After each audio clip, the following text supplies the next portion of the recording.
রাজধানীর গুলশান ২ নম্বরে অবস্থিত গুলশান সেন্টার পয়েন্টের এই ভবনের ক্রয়সূত্রে ১৮ নম্বর ফ্লোরের মালিক SS builders and developers limited. ২০০৬ সালের ৩০ July SS builders and developers limited এবং United City twin tower developers লিমিটেডের মধ্যে বিক্রয় চুক্তিও স্বাক্ষর হয়েছে।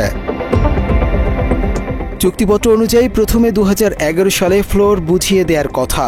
নির্ধারিত সময়ের ১০ বছর পর ২০২১ সালের ২৬ আগস্ট এসএস বিল্ডার্সকে ফ্লোর হস্তান্তর করেছে আওয়ামী লীগের অন্যতম দোসর ইউনাইটেড গ্রুপের United City twin tower developers. ৩০,০০০ square ফিটের চুক্তি থাকলেও অবশেষে ২৩,০০০ স্কয়ার ফিট বুঝে পেয়েছে এসএস বিল্ডার্স। ২০২১ সালের ১ ডিসেম্বর থেকে ২০২৪ সালের ৩০ নভেম্বর পর্যন্ত ফ্লোরটি ভাড়া দেয় এসএস বিল্ডার্স। মেয়াদ শেষ হওয়ার পর ভাড়াটিয়া প্রতিষ্ঠানটি নির্ধারিত সময়ে ফ্লোরটি ছেড়েও দিয়েছে। এরপর ২০২৫ সালের ১ জানুয়ারি দুটি ভাগ করে বিদেশি দুইটি প্রতিষ্ঠানকে নতুন করে ভাড়া দিয়েছে এসএস বিল্ডার্স। প্রতিষ্ঠানটি অভিযোগ করে বলেছে ২০২৫ সালের ১৩ ফেব্রুয়ারি ভাড়াটিয়ার ফ্লোরে ইন্টেরিয়রের কাজ করছিলেন। এদিন হঠাৎ বিকেল ৫টার দিকে ইন্টেরিয়রের কাজ পুরোপুরি বন্ধ করে দেয় ইউনাইটেড গ্রুপের গুন্ডা বাহিনী। ভাড়াটিয়া প্রতিষ্ঠানের প্রায় ২০ জন শ্রমিককে ফ্লোর থেকে বের করে দরজা বন্ধ করে দেয় তারা। এই পরিস্থিতিতে এসএস বিল্ডার্সের কর্মীরা নিজস্ব স্পেসে ঢুকে নিজস্ব সিকিউরিটি গার্ড নিয়োগ দিয়ে আবারও কাজ শুরু করে। এরপর এবছরের ২২ মার্চ রাতে ইউনাইটেড গ্রুপের পালিত সন্ত্রাসী বাহিনী এসএস বিল্ডার্সের নিরাপত্তা কর্মীদের ওপর হামলা চালায়।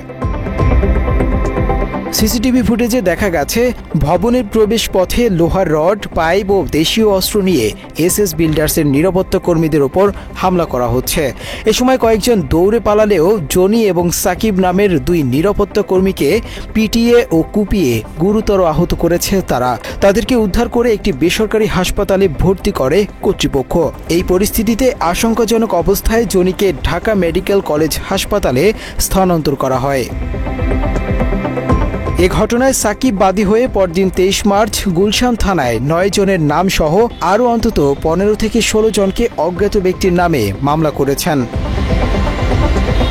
এ বিষয়ে আহত নিরাপত্তা কর্মী জনি বলেন, ডিউটিরত অবস্থায় ইউনাইটেড গ্রুপের ১৫ থেকে ২০ জন অস্ত্রধারী সন্ত্রাসী তাদের উপর অতর্কিত হামলা চালায়। তাদের মাথায় হেলমেট, গায়ে প্রেস লেখা ভেস্ট এবং হাতে ছিল দেশীয় অস্ত্র। এ সময় পেছন থেকে তাকে রড দিয়ে মাথায় আঘাত করলে মাটিতে লুটিয়ে পড়েন জনি। এরপর পিটিয়ে তার পা ভেঙে দেয় ইউনাইটেডের সন্ত্রাসীরা। পিছন থেকে আমাদেরকে কিছু হেলমেট পরা আক্রমণকারীরা আইসা আমাদেরকে পিছন থেকে হামলা করে আমার মাথায় বাড়ি মেরে আমার মাথায় গেটের সামনে ফেলে দেওয়ার পরে আমাদেরকে আরও রড দিয়ে আমার শরীরে পায়ে মারে আমার ২-৩টা ভাঙা দেয় পায়ে। অনেকগুলো ভাঙা দেওয়ার পরে রক্তাক্ত অবস্থায় ওইখানে আমি পড়ে যাই। তো আমাকে ঢাকা মেডিকেল নিয়ে যায়। আমার অবস্থা খুব খারাপ হয়ে যায়। হাঁটাচলা করতে না পারায় জনির কার্যক্রমও বন্ধ। অভাবের সংসারে তিনিই ছিলেন একমাত্র আয়ের উৎস, কাটছে মানবেতর দিন। তাই এই ঘটনায় জড়িত ইউনাইটেড গ্রুপের কর্মকর্তা ও সন্ত্রাসীদের শাস্তি দাবি জানিয়েছেন তিনি।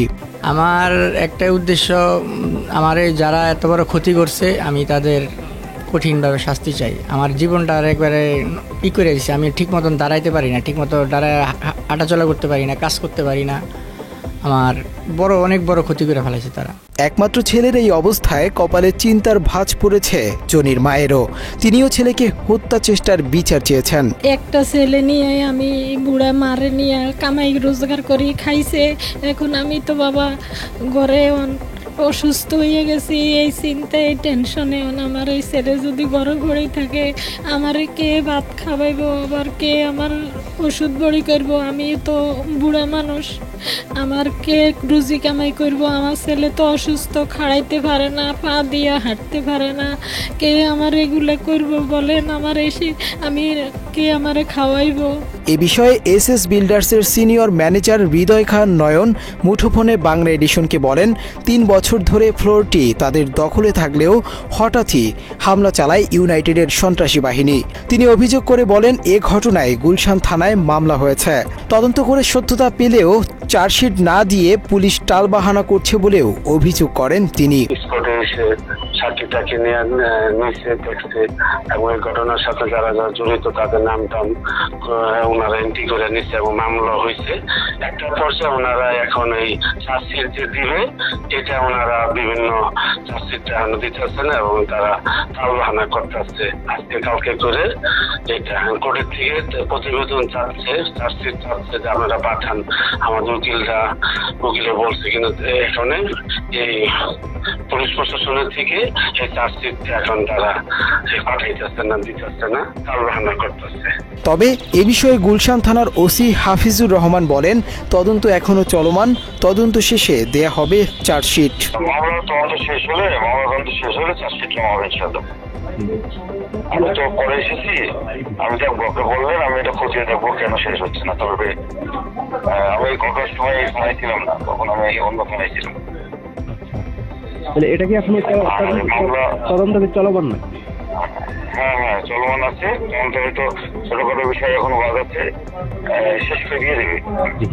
এটা 3টা মামলা ছিল, 2টা শেষ করে দিয়ে দিয়েছে, আরেকটা বাকি। এদিকে গুলশান জোনের ভূমি বিষয়ক সহকারী কমিশনার নিলয় রহমানের এক্সিকিউটিভ ম্যাজিস্ট্রেট আদালতে দেয়া এক তদন্তের প্রতিবেদনে দেখা গেছে ওই ভবনের 19 নম্বর ফ্লোর দখলে রয়েছে এসএস বিল্ডার্স অ্যান্ড ডেভেলপার্স লিমিটেডের। পুলিশকে দেয়া সাক্ষাৎকারেও বিষয়টির সত্যতা নিশ্চিত করেছেন ইউনাইটেড গ্রুপের নির্বাহী পরিচালক আবুল কালাম আজাদ। আচ্ছা, আপনারা কি ওই দিনই ওনাদেরকে ওই ফ্লোর বুঝাই দিয়েছেন?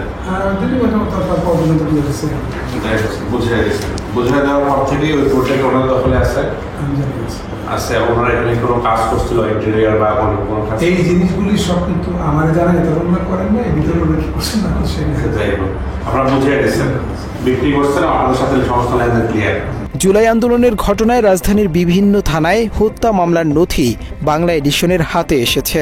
ওইসব মামলার নথি যাচাই করে দেখা গেছে ইউনাইটেড গ্রুপের প্রধান উপদেষ্টা হাসান মাহমুদ রাজা, ব্যবস্থাপনা পরিচালক মঈনুদ্দিন হাসান রশিদ ও ব্রিগেডিয়ার অবসরপ্রাপ্ত আফজাল নাসির ভুইয়া জুলাই হত্যার মামলার আসামি।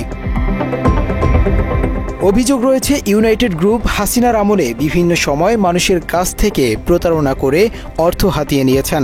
আওয়ামী লীগকে সংগঠিত করতে টাকাও দিচ্ছেন বলে অভিযোগ ইউনাইটেড গ্রুপের বিরুদ্ধে।